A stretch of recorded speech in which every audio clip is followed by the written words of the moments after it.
In this video, I'll be talking about the Maxwell's equation and its physical significance. So basically, we discuss about the electric field and the magnetic field in electrostatics and magnetostatics. In which we discuss about the electric field and the magnetic field, and these two are independent of each other. Only link is the electric charge. Only link that electric charge when it is in motion, electric charge in motion, it produces the magnetic field. That is the link between the electric field and the magnetic field. So if we consider the time varying magnetic field, it gives rise to electric field, and if we consider the time varying electric field, that will give the magnetic field. So here we will this behavior of this time dependent electromagnetic field is described by a set of equations, and those equations are known as the Maxwell's equations. So we will be discussing about the Maxwell's equation and its physical significance. So the Maxwell's equation, we have the field vectors.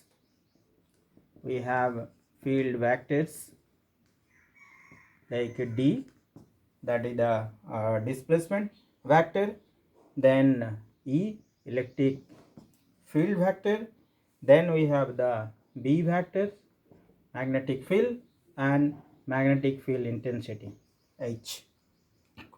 So the first the basic laws of the electricity and magnetism were expressed by the following equations, and these are in this form. Number 1, divergence D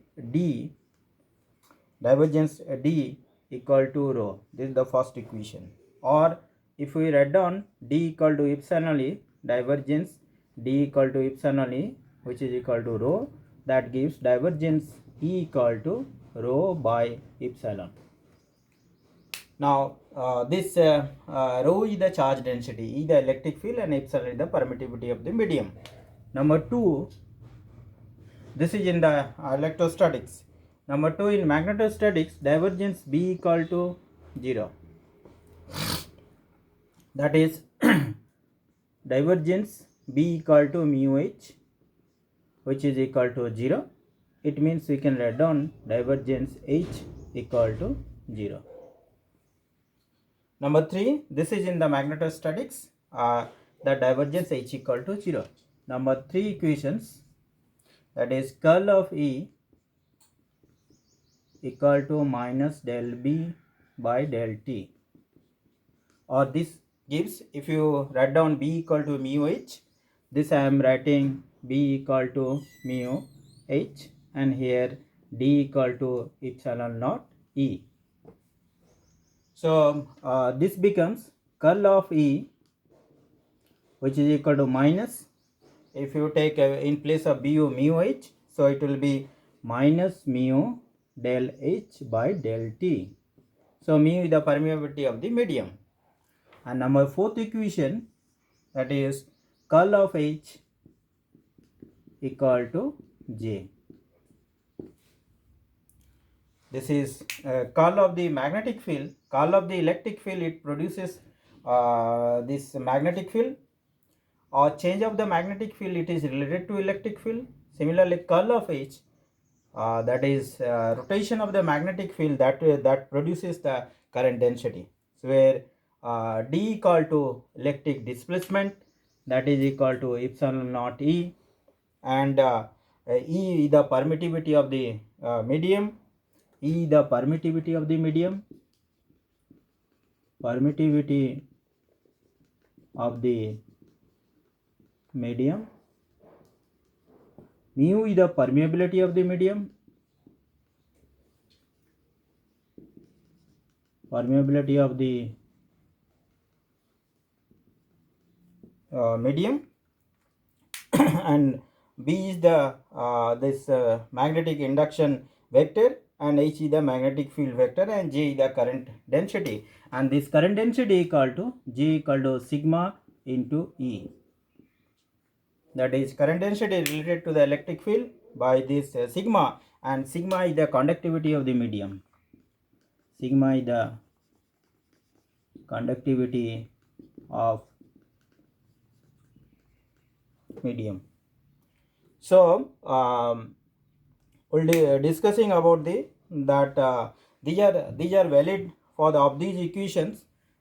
First two equations, these two equations is valid for the static field, and these two equations, the time variation is there. So this the first three are the general for the static and the static and the magnetic field, and the fourth was from the this fourth one, it was derived from the Ampere's law. Ampere's law. This equation, it has been derived from the Ampere's law. So that we will discuss how it is being derived from the Maxwell's law. So this from the Maxwell's law,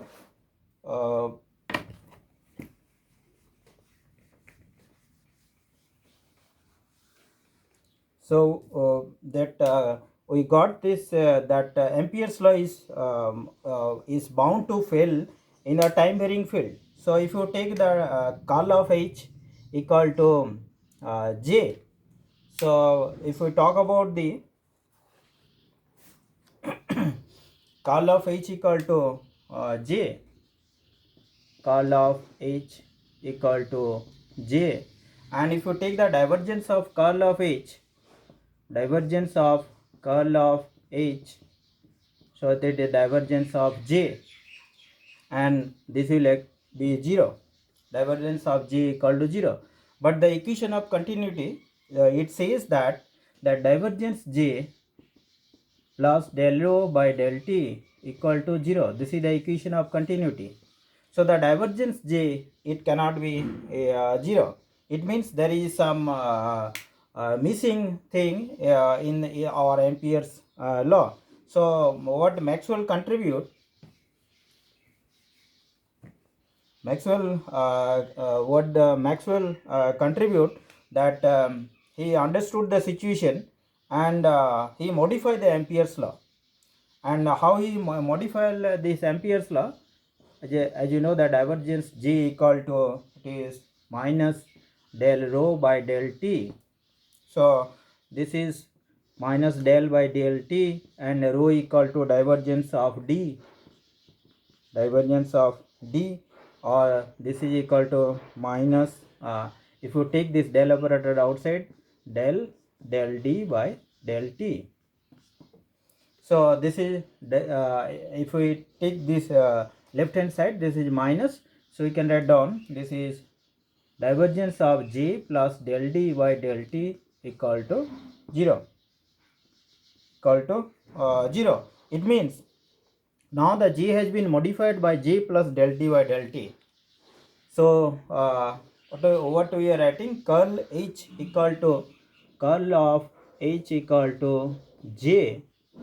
Now J is modified by J plus del D by del T. So curl of H, which was equal to J, now instead of J, it will be modified J plus del D by del T, or J plus D equal to epsilon E, so epsilon del E by del T. So that was the earlier curl H equal to J, it was the static field, but now the time variation has come in the Maxwell's equation, that is the magnetic field which is being produced, the time variation of the electric field. So here J and this D, these two are the, one is the electric current density, that is J is the conduction current density, conduction current density, and we have the displacement current density. that is D, the displacement current density. Current density. So displacement current, it has been introduced by the Maxwell, and it is like this way. It is being explained. If we have a one capacitor where the positive charge is on the one side, negative charge is another side. Now if you connect it like this, and then the electric current flows like this, and these are the electric lines of force like this. So as you know that this is you want to understand how, what is the meaning of the displacement current. So this is a circuit, the charge capacitor with these plates are being connected by conducting wire. So the time rate of charge on the plates will be I will be dq by dt. The current flows through the conductor, and as you know that E equal to electric field inside the charge equal to charge density divided by epsilon, or sigma is the charge density. Now this is sigma equal to q by a, so q by a epsilon. Sigma is the charge density, a is the area of the plate. Therefore I equal to dq by dt, so this becomes that is d by dt, and q equal to epsilon a e, epsilon a e. So this becomes epsilon a del e by del t, or this is we can write down this epsilon a del e by del t. So epsilon del e by del t, that is del d by del t. So a del d by del t, or this is equal to, or del d by del t, which is equal to I by a, and that is equal to current density. So del d by del t, it represents the density of the current. So current must flow in the space.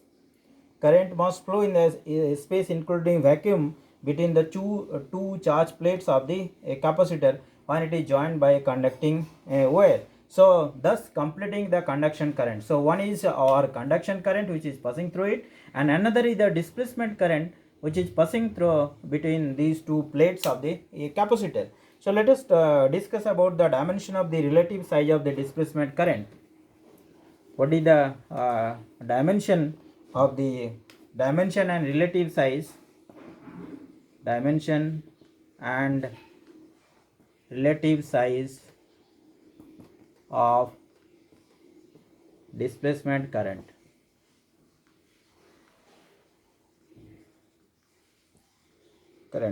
As you know that D equal to epsilon E, and that is equal to, that is permittivity into electric field.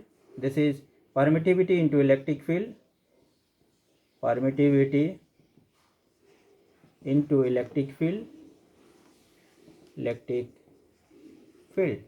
And permittivity equal to farad per meter, its unit, into electric field equal to volt per meter, and that is equal to this farad into volt. C equal to Q by V. So Q equal to C into V. C the farad and V the volt. So this represents the coulomb by meter square. So this is this coulomb by meter square means the charge per unit area square. So that represents the now we find out the del d by del. This is the unit of the d. So when we find out del d by del t, so that becomes 1 by second into del d, that is coulomb per meter square. So this is coulomb per meter. It is the ampere by meter square. Ampere by meter square. So what is the relative size? So that is the current density. So del d by dt, that represents the current density. So what is the relative size? The relative size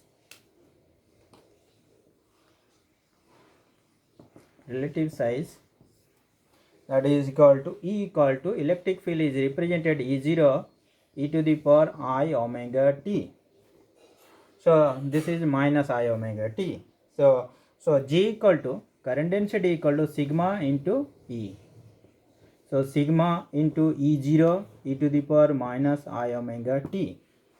So if we E0 e to the power I omega t. So if you take this modulus Z square, J square, so it will be how much? Sigma square into E0 square. So now you find out D equal to epsilon E, and this is E, and E equal to E0 e to the power minus I omega t. If you find out del D by del T, so del D by del T, it becomes how much? Minus I omega E0 e to the power minus I omega t. So this becomes del D by del T. If you take its modulus and square del D by del T, this becomes how much? Omega square, E square, and E0 square. So one side you got J square, another side del D by del T square. So J, modulus of J divided by del D by del T, take it this modulus, then E square get cancel, so it becomes sigma by omega epsilon. So let us take in case of the copper. If you take the copper metal, and where the conductivity is given, sigma is 5.9 into 10 to the power 7. So if you put it here, so the ratio of the conduction current density by displacement current density del D by del T, this ratio of these two, that will be approximately 10 to the power sigma by omega epsilon. Put the value of the epsilon and take the frequency of the electric current, or take at any frequencies which you are your interest, and put this conductivity of the copper 5.9 into 10 to the power 7, then it comes out to be 10 to the power 19 by omega. So depending on the frequency, you can have this idea that about the displacement current, and it says that J is conduction current always, the magnitude of the conduction current always greater than the displacement current. So our displacement current, it is not as significant as the conduction current, but the displacement, the very idea of the introduction of the displacement current has been very far-reaching consequences in the Maxwell's equation. So that is how the Ampere's law, it has been modified. Then that there would be additional current, that is, instead of conduction current density, there will be another current density, that is del D by del T. So curl H, which was equal to J, now it has been modified by J plus del D by del T. So we get the time variation of the, or that is D equal to epsilon E. So time variation of the electric field that produces the magnetic field. Thank you.